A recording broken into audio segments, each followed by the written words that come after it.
जय श्री हरिभक्तों, स्वागत है आपका हमारे चैनल आत्मा के सफर में। देखिए, दुनिया का सबसे शक्तिशाली मंत्र क्या होता है और कौन-सा है ऐसा गुरु मंत्र जिससे कि हर कार्य संभव हो सकते हैं? देखिए, एक ऐसा ही प्रश्न किसी ने किया है, 1 या 2 बार ये आ गया, काफ़ी लंबे अंतराल पश्चात आया, तो मैंने देखा कि इसका सही में आज जवाब ही देते हैं।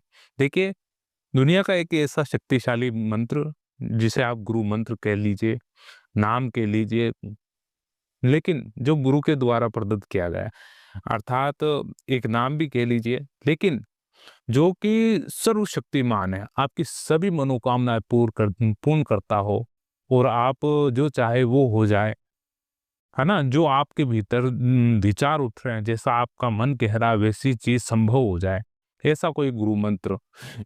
इस प्रकार की देखिए, साधक की भी क्या मनोवांछित इच्छाएँ होती है। साधक भी एक स्थिति में रहता है कि है मुझे कुछ ऐसी चीज़ मिल जाए जिससे कि मेरा हर कार्य बन जाए। अब देखिए, क्या है कि कुछ-कुछ शुरुआती रूप में साधक होता है, उसके भीतर काफ़ी सारी जिज्ञासा होती है, काफ़ी सारे प्रश्न होते हैं जिनका वह समाधान चाहता है और वो चाहता है कि कोई एक माध्यम चुने और उस माध्यम के अनुसार वो चीज़ हो जाए। और तो वास्तविकता में कुछ यही होता है, अगर कोई चीज़ करनी है तो किसी न किसी साधन को चुनना पड़ेगा, कुछ ना कुछ आपको माध्यम चुनना पड़ेगा। देखिए, गुरु मंत्र सबसे शक्तिशाली, इस पर हम बात करते हैं। देखिए, क्या हो सकता है, वास्तविक रूप से देखा जाए गुरु मंत्र जो गुरु के मुख से दिया जाता है, गुरु के मुख से दिया जाता है और आपके कानों के भीतर डाल दिया जाता है, गुरु के द्वारा प्रदत्त वाणी, जो देखिए प्रमाणिक, बिल्कुल प्रमाणिक प्रमाणिक देखिए, गुरु भी आप हर किसी को गुरु नहीं बना सकते, ये वास्तविकता है। और हर कोई देखिए, आप नहीं चुनते, आप ऐसा कभी भी आपके अंतर्मन में ये सवाल कभी भी उठना नहीं चाहिए कि मैंने मैंने बहुत ही अच्छे गुरु को बनाया, मेरे गुरु है जो सर्वशक्तिमान है, ये तो रहता ही है, लेकिन मैंने मनाया है, ये कभी भी प्रश्न नहीं उठना चाहिए। या आपके द्वारा कुछ भी सिद्ध नहीं होता है, ध्यान रखें। यह केवल और केवल परम पिता परमेश्वर की असीम कृपा से ये परिस्थितियाँ उत्पन्न होती है और जिस चीज़ की आपको आवश्यकता पड़ती है, वो समय अनुसार वह चीज़ आपके पास अपने आप आती है। जिस चीज़ की, इसलिए कहा जाता है कि किसी भी चीज़ के पीछे इतना ना भागिए, जो चीज़ आपके हित में लिखी हुई है, वह आपके पास दौड़ी चली आ जाएगी। अब देखिए, स गुरु मंत्र पे बात करते हैं जो सबसे शक्तिशाली। देखिए, सबसे शक्तिशाली गुरु मंत्र के बारे में बात करते हैं। क्या वे नाम राम का हो सकता है, माता सीता का हो सकता है, हनुमान का हो सकता है, माँ राधा रानी का हो सकता है, श्री कृष्ण का हो सकता है, शिव नारायण भगवान का हो सकता है या फिर भोलेनाथ का ओम नमः शिवाय हो सकता है। देखिए, इस चीज़ पर थोड़ा गहरी जानकारी रखते हैं आप। देखिए, जो भी गुरु मंत्र कहे जाते हैं, नाम कहे जाते हैं, इनका सबका महत्व है अपने-अपने स्थान पे, सबका अलग-अलग महत्व है। ये वास्तविकता है। जिस भी आराध्य की आप पूजा करते हैं, पहले उनकी प्रकृति देखिए, कैसी प्रकृति उनकी है, किस प्रकार से है। जैसे कि प्रभु भोलेनाथ एकदम वस्त्र भी नहीं पहनते, खाल पहनते हुए, खाल पहनते हैं, गले में साँप है, हाथ में त्रिशूल है, डमरू है और श्मशान में बैठते हैं, है ना? राख पोती हुई है, यानी एक प्रकार से बिल्कुल वैराग्य है। किसी भी चीज़ की उनको यानी लालसा नहीं कि मुझको संसार से, इस सृष्टि से ये चीज़ चाहिए। क्यों चाहिए? क्योंकि वे खुद काल का रूप है, महाकाल है वे। तो देखिए, अगर आप उनकी भक्ति करते हैं, तो वास्तविकता तो ये बिल्कुल प्रमाणित चीज़ है कि आपके भीतर सबसे पहले वैराग्य आएगा। सबसे पहले वैराग्य आएगा आपके भीतर। उसी प्रकार से देखिए, श्री हरि का हम उदाहरण देखते हैं, श्री कृष्ण का उदाहरण देखते हैं कि देखिए, श्री कृष्ण देखिए, सर पे मुकुट है, कवच कुंडल है, हर प्रकार की चीज़ से आभूषित है वे। तो किसी न किसी रूप से आपको वो ऐश्वर्य भी देते हैं, ऐश्वर्य के साथ भक्ति भी देते हैं। देखिए, चीज़ें सब आपको वही मिलेगी, जाना सबको एक ही स्थान पर है। सब आपको मिलेगी। अब ऐसा नहीं कि मेरे तो पर मेरे मेरे जो प्रिय हैं वो भोलेनाथ हैं और मुझको चाहिए सब चीज़ें। मुझे संसार में सुखी भी होना, हर प्रकार के संसाधन भी चाहिए। तो मैं अब आपने तो ऐसी चीज़ बता दी कि उनसे तो केवल वैराग्य नहीं, हर चीज़ मिलती है, समय अनुसार मिलती है, लेकिन ये आपको थोड़ा समझना पड़ेगा, समय अनुसार हर चीज़ मिलती है। अब देखिए काफ़ी सारे साधक ऐसे भी हैं, ऐसे पूछते हैं कि नहीं हमने तो बहुत ही ज़ोरों-शोरों से प्रभु का नाम स्मरण करने लग गए, तो हमें तो शीघ्रता से मिलना चाहिए, जल्द मिलना चाहिए। देखिए, कुछ चीज़ें ऐसी हैं जिनको समय लगता है, आवश्यक रूप से समय लगेगा, क्यों नहीं लगेगा आप सोचिए कि आपने जैसे कि आप 35 साल के हैं, 40 साल के हैं, आपने केवल जैसे कि 5 साल की अवस्था तक कुछ स्मृति में नहीं रहता है, 5 साल के अंदर-अंदर 1 से लेकर 5 साल तक। और जैसे 40 साल के हैं, तो आप 35 साल का समझिए, आपको 35 साल में आपने जो कुछ भी किया है, वो सब चीज़ें याद हैं और आपको ये भी याद है कि मैंने ऐसा कोई कर्म नहीं किया है जो घोर घृणित अपराध में माना जाए, है ना? इतना भारी पाप आपने किया नहीं, तो आपकी स्मृति में है ये। लेकिन वो कहा जाएगा जो आपके पिछले जन्मों का है, जो आपकी सोल है, आत्मा जो शरीर छोड़ के आई है, दूसरे शरीर छोड़ के ये शरीर धारण किया है, वो कहाँ जाएगा? अगला मनुष्य रूपी, वो कहाँ अटका हुआ था, है ना? किस चीज़ में, किस संसार की एक इच्छा में अटका हुआ था जो फिर से ये आना पड़ा। तो कुछ ना कुछ अपराध बनते हैं और काफ़ी लंबे अवसर तक बनते हैं। एक उदाहरण दिया जाता है भीष्म पितामह का। देखिए उनको अपने 90 वर्षों तक का न बिल्कुल एकदम सटीकता से याद था कि 90 कि मेरे 90 जन्मों तक का मुझको बिल्कुल एकदम याद है कि मैंने कोई ऐसा घृणित कार्य नहीं किया है, ऐसा कोई अपराध नहीं किया है, ऐसा कोई पाप नहीं किया है, जो कि मैं इस 80 बाणों की सैया पे आज सो रहा हूँ। तो श्री कृष्ण बोलते हैं कि आप थोड़े और जाइए, 120वें जन्म में जाइए, है ना? 100 जन्म से पार जाइए। तो 100 जन्म से पार देखते हैं तो वह बताते हैं कि आपने एक साँप को काँटों पर फेंक दिया था और उसकी 6 दिन में बहुत ही यानी रह-रह के हत्या हुई, यानी एक प्रकार से बहुत ही बेरहमी से उसकी मृत्यु हुई। तो उसी प्रकार से उनको इसका फल ये मिला कि 6 माह तक वे बाणों की शैया पर रहे।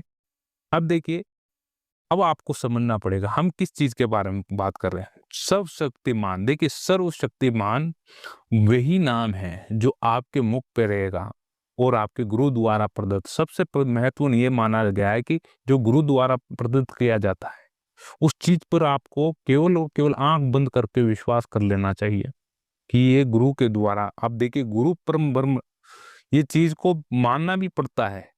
मानना भी पड़ेगा आपको कि गुरु ब्रह्मा, गुरु विष्णु, गुरु देवो महेश्वरा, गुरु साक्षात पार ब्रह्म तस्मै श्री गुरुवे। ठीक साक्षात पार ब्रह्म, ब्रह्म का रूप दे दिया। तो आपको उनकी वाणी को मानना पड़ेगा, आवश्यक रूप से, क्योंकि ये भगवान के द्वारा प्रदत्त है।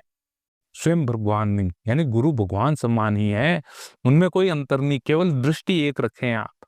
भले ही आप नारायण को पूजते हैं, श्री हरि भोलेनाथ को पूजते हैं और आपके गुरु हैं, लेकिन आपकी दृष्टि एक होनी चाहिए कि भोलेनाथ और गुरु मेरे सेम ही है। भोलेनाथ ही ये गुरु शरीर धारण करके हमारे समक्ष आए हैं, हमको ये गुरु मंत्र धारण किया है। ये एक ऐसी दृष्टि होना बहुत आवश्यक है। नज़रिए अलग-अलग हो सकते हैं, लेकिन लेकिन आपका सोचने समझने का तरीका अलग हो, केवल एक दृष्टि है जो एक सार रहनी चाहिए। अब देखिए जैसे कि राम नाम है, राम नाम जपने से क्या हो सकता है? देखिए क्या कुछ नहीं हो सकता, राधा नाम जपने से क्या कुछ नहीं हो सकता। लेकिन आप शुरुआत करें, थोड़ा चलें, थोड़ा थकेंगे आप, वापस चलें, वापस थकेंगे, वापस लंबे। आपको लंबी रेस का घोड़ा बनना है, यानी काफ़ी लंबा सफ़र तय करना है इस मार्ग पर। ऐसा नहीं कि नहीं आप थोड़ा चले और आपने 10 किलोमीटर चलाए और थक गए। आप बोल रहे हैं कि आप मुझसे चला नहीं जाएगा, आप थोड़ा 2-3 दिन और रेस्ट करते हैं उसके पश्चात, ऐसा नहीं। लगातार चलने की कोशिश कीजिए। थोड़ा थक गए हैं, विश्राम कर लें, वापस चलना शुरू करें, है ना? लगातार बनाने की कोशिश करें। इससे क्या होगा कि धीरे-धीरे समय अनुसार आपको चीज़ें पता चलेगी। अब जो वो वह लोग, वे व्यक्ति, वे साधक कह रहे हैं कि हमें एक प्रकार की सुपरनैचुरल पावर चाहिए। देखिए, आपको वे भी चीज़ मिल सकती है, सिद्धियाँ भी मिल सकती है, सिद्धि मिलती है, क्यों नहीं मिलती है? गुरु मंत्र से सिद्धियाँ मिल सकती है। देखिए, मुझको जितना पता है, मैं अपना अनुभव कहता हूँ, मेरे गुरु ने यही स्पष्ट रूप से कहा था, गुरु मंत्र से आप जो चाहोगे वो मिल सकता है, जैसा आप चाहोगे वैसा हो सकता है। ये उनके मुख से निकला हुआ सेम टू, आप जो चाहोगे वो आपको मिल जाएगा गुरु मंत्र से, स्पष्ट भाषा से। अब देखिए, आप क्या चाह सकता है? मनुष्य भीतर मन से क्या कुछ नहीं चाह सकता, तो हर चीज़ प्रदान करने में सर्व सामर्थ्य है इसमें। तो आपको यहाँ समझना पड़ेगा। और देखिए, गुरु की वाणी कभी मिथ्या नहीं होती है। गुरु की वाणी अर्थात भगवान की स्वयं की वाणी है।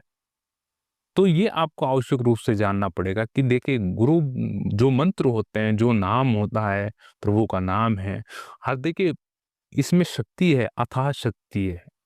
लेकिन इस पर विश्वास करना, सर्वप्रथम इस पर विश्वास करना, इसके मार्ग पर चलना, ये आवश्यक है। अब देखिए, आप चल नहीं रहे हैं, आप रुक रहे हैं और आपको फिर उस पर अवसाद होने लग जाता है कि नहीं, अब कोई दूसरी चीज़ अपनानी चाहिए। देखिए, जब तक प्रयास नहीं करेंगे, जब तक अभ्यास नहीं होगा अपने जीवन में, तब तक कोई चीज़ फलेगी नहीं। उसका परिणाम परिणाम तक नहीं पहुँच पाएँगे आप। इसलिए कहा जाता है कि आपको जब तक परिणाम नहीं आए, तब तक आपको हर्षोल्लास नहीं करना है। कोई भी हर्षोल्लास जब तक परिणाम नहीं मिले आपको।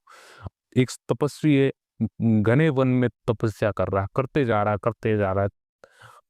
देखिए, अनेकों प्रकार के अवरोध आए हैं। मौसम बदला, बारिश आई, बाढ़ आई, ठंडी पड़ी, लेकिन वे अपनी साधना में विलीन हैं, वो भूला नहीं। एक काफ़ी लंबे अंतराल पश्चात एक आवाज़ निकली कि उठो वत्स, आपकी साधना पूर्ण हुई। यानी वो समझ गया कि ये परमात्मा की आवाज़ है। आँखें खोली, समक्ष उनके भगवान थे श्री नारायण। उन्होंने देखा कि प्रभु, हाँ, आप मेरे, देखिए, तभी सफल माना जाएगा कि आपके पूर्ण रूप से आपके समक्ष वे उत्पन्न हो जाए। आपकी अंतरात्मा मानने लग जाए कि यही यही है जो चीज़ की मैं तलाश कर रहा था इतने लंबे अवसर। तो ये चीज़ आपको समझनी पड़ेगी और इसमें समय लगता है वास्तविक रूप से। नाम राधा का लो, प्रभु हरि का लो, कृष्ण का लो, किसी का भी आप जो नाम आपको दिया हुआ है, उस पे विश्वास रखो पहले। उस पर दृढ़ विश्वास रखो, एकदम चट्टान की तरह विश्वास होना चाहिए कि नहीं, ये जो मेरे गुरु ने दिया हुआ है, ये जो नाम है, ये सर्वशक्तिशाली है। और उसके अलावा जो भी दिख रहा है आपको, जैसे राधा नाम दे दिया आपको, आपके दिमाग में राधा नाम फिट हो गया, तो उसके अलावा जो एक्स्ट्रा आप राम नाम और प्रभु हनुमान जी का, भोलेनाथ, इनको आप गायब कर दो बिल्कुल। केवल आपकी दृष्टि एक अब राधा पर, यानी एक लक्ष्य हो गया। अब इसके पीछे दौड़ना है और बहुत गति से दौड़ना आपको शुरुआती रूप में। गति रखनी है, शुरुआती रूप में गति रखनी है। इतनी गति रखनी है कि नहीं छूट ना पाए, एक भी चीज़ छूट ना पाए। फिर धीरे-धीरे गति धीरे होगी, लेकिन तल्लीनता बढ़ जाएगी, अर्थात आपका ध्यान केंद्रित हो जाएगा। लेकिन देखिए, गति तो धीमी हो गई, लेकिन आपकी जो न वो म एक एकाग्रता है, एकदम एकाग्रता आपकी साधना में विलीन हो जाएगी। अब देखिए, इससे क्या होगा, इसके उपरांत आपको जो चाहिए, वह हर चीज़ प्राप्त होगी और आपको इस पर विश्वास करना पड़ेगा, थोड़ा समय देना पड़ेगा। हर चीज़ देखिए, भगवान हर चीज़ देने को सर्वसामर्थ हैं। उन्होंने इतनी बड़ी सृष्टि बनाई है, इतनी बड़ी, और इतने ब्रह्मांड की रचना कर दी, और अभी भी वो ब्रह्मांड बन रहे हैं और नष्ट हो रहे हैं, बन रहे हैं, नष्ट हो रहे हैं। तो आपकी इतनी सी छोटी चीज़ें क्यों नहीं वे पूर्ण करेंगे? हाँ, अवश्य पूर्ण करेंगे। इसलिए आप किसी चीज़ का धैर्य रखें, और जो देखिए, पर मेरा तो इतना ही मानना है, जो ईश्वर को चाहता है, भगवान को चाहता है, उसके उसकी दूसरी तरफ को और कुछ नहीं रहता है ना? 2 चीज़ें होती है, हर हर मार्ग में 2 चीज़ों को में से एक चीज़ को अपनाना पड़ता है। अगर आपने परमात्मा भक्ति भक्ति अपना ली है, तो आपका जो दूसरा संसार है, ये अपना आप विलुप्त हो जाएगा एक समय पश्चात। तो कुछ बचता नहीं है एक समय। शून्य हो जाएगा केवल और केवल। तो इस चीज़ को आपको समझना पड़ेगा। अगर आपको ये वीडियो अच्छा लगा हो तो ज़रूर जानकारी दें। अगर वीडियो अच्छा लगता है तो लाइक ज़रूर करें शुरुआती रूप से ही, और आप हमारे इस चैनल को सपोर्ट करें। आत्मा का सफ़र। मिलते हैं अगले वीडियो में, जब तक के लिए जय श्री हरि। ओम नमो भगवते वासुदेवाय।